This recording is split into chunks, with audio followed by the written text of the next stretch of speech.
Hola, mi nombre es Rocío Gutiérrez y en este vídeo hablaremos sobre la fisiopatología y los mecanismos de compensación del shock. Este es el esquema que seguiremos. Comenzaremos con la fisiopatología. En cualquier tipo de shock, el hecho final característico es la hipoperfusión tisular con la consiguiente disoxia celular. Es por esto que las células necesitan energía para poder desarrollar sus distintas funciones. En condiciones normales, la energía de la célula se obtiene a partir de la combustión de glucosa, en un proceso que comienza en el citosol y termina en la mitocondria, conocido como el ciclo de Krebs, en lo que se denomina metabolismo aeróbico y que produce anhídrido carbónico como desecho resultante de dicho proceso. La energía se consigue en forma de moléculas de ATP.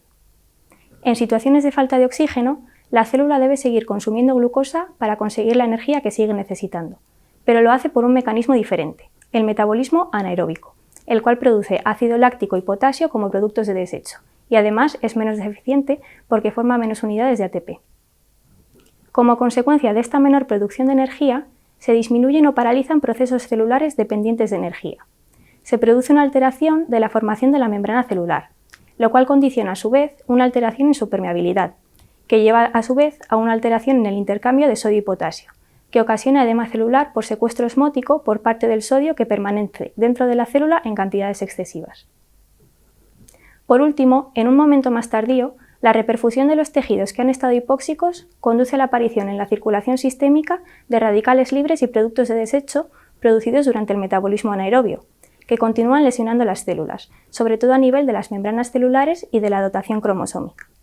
Además, se origina una nueva respuesta inflamatoria sistémica posisquémica añadida, incluso en los tipos de shock en los que no había respuesta inflamatoria previa, que se traduce en la activación de macrófagos, neutrófilos y células endoteliales, así como en la liberación de citoquinas, que amplifican el proceso de manera sistémica. Ante disminuciones en la disponibilidad de oxígeno, el organismo pone en marcha respuestas compensadoras para tratar de restaurar el equilibrio aporte-consumo de oxígeno. El primer mecanismo que nos encontramos ante este desequilibrio es el aumento de la extracción tisular de oxígeno, hasta valores porcentuales superiores al 50%.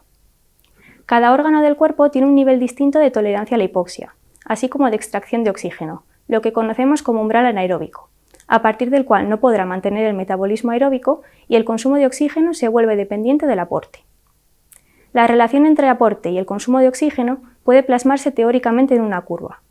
Debido a que normalmente la cantidad de oxígeno suministrada es aproximadamente 4 veces la consumida, la cantidad de oxígeno requerida es independiente de la cantidad suministrada. Esta es la parte de la curva independiente del aporte. Por otro lado, la saturación venosa de oxígeno mide relación entre aporte y consumo de oxígeno.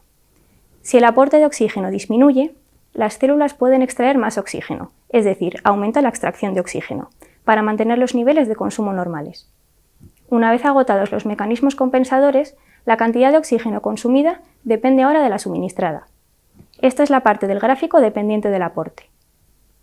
Se produce déficit de oxígeno cuando el aporte no cubre las necesidades del organismo. La implicación de este concepto es que debe proporcionarse un aporte adicional de oxígeno para reponer este déficit una vez que se produce. En segundo lugar, tenemos la respuesta simpático-adrenérgica inicial por mecanismos neurohumorales, que tratan de generar un aumento en la disponibilidad de oxígeno mediante un incremento del gasto cardíaco.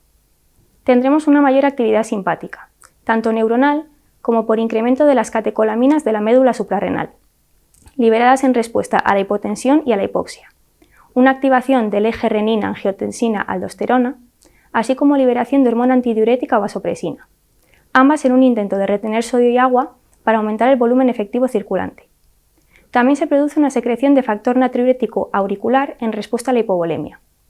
Esta respuesta es la que algunos autores denominan la fase compensada de shock y tiende a agotarse progresivamente según avanza el cuadro, debido a mecanismos de regulación a la baja de los receptores, una especie de resistencia a la respuesta adrenérgica y cuya consecuencia final sería la fase descompensada de shock, dentro de la cual aparecerían los distintos fracasos orgánicos. En tercer lugar, tenemos una redistribución del flujo a nivel de la microcirculación, hacia órganos principales, de manera que se preserve la perfusión en el corazón y el cerebro, a costa de tener una menor perfusión en piel y territorio esplácnico, sobre todo en el aparato digestivo y riñones. La microcirculación es la unidad funcional elemental, celular y vascular del organismo. Se define como la red capilar comprendida entre anastomosis arteriovenosas, que abastece a un conjunto de células de un tejido determinado. La perfusión deficiente afecta al metabolismo celular, que es el responsable final de las disfunciones orgánicas. Este sistema representa el 5% de la volemia y está regulado por neurorreflejos, sobre todo vasoconstrictores, y por factores humorales que llegan por el torrente sanguíneo o son producidos en la zona. El 80% de este sistema permanece cerrado y se activa abriendo y cerrando sectores de acuerdo a la necesidad celular. Por tanto, el flujo sanguíneo es directamente proporcional a la presión del fluido e inversamente proporcional a la resistencia ofrecida, y se regula fundamentalmente por la demanda celular de oxígeno y nutrientes, así como por el pH local y la hipoxia. El sistema de control intrínseco es el principal responsable de la autorregulación del flujo y de la presión capilar. Durante los estados de shock, aumenta la permeabilidad capilar y disminuye el tono vascular, produciéndose una fuga de proteínas y líquidos al intersticio. La adherencia de leucocitos y plaquetas al endotelio dañado puede causar un enlentecimiento del flujo, así como la oclusión de pequeños vasos. Además, la activación de la coagulación contribuye a la acumulación de microtrombos, que empeoran el flujo a ese nivel. En la etapa de shock reversible, se produce vasoconstricción funcional de los vasos pre- y poscapilares y apertura de las comunicaciones arteriovenosas, que aseguran una perfusión adecuada al cerebro y al miocardio. Por otro lado, la vasoconstricción arteriolar reduce la presión hidrostática capilar y causa el cierre de muchos capilares, reduciéndose la filtración capilar. Aquí aún hay respuesta a catecolaminas endógenas y exógenas. Si no se trata durante esta etapa, que se conoce como ventana de oro, se inicia la siguiente fase de sufrimiento celular. Si el cuadro clínico sigue evolucionando, entramos en la etapa de shock irreversible. Se origina acidosis, que conduce a la vasodilatación del esfínter precapilar y persistencia de la vasoconstricción postcapilar. De este modo se llena el lecho capilar, la circulación se hace más lenta y se origina salida de líquido hacia el intersticio, permitiendo la aparición de edema. Se abren los capilares cerrados, que eran un 80% del total, incrementándose así de 3 a 4 veces la capacidad vascular. A causa de la falta de ATP, falla la bomba de sodio, con lo que se acumula dentro de las células con incremento de su volumen, mientras que el potasio pasa a la circulación. Se produce una resistencia a los vasopresores endógenos y exógenos y se desarrolla la coagulación intravascular diseminada, que aparte de aumentar la tendencia al sangrado, perpetúa la alteración de la microcirculación. Es el inicio de la muerte celular y por ende del organismo.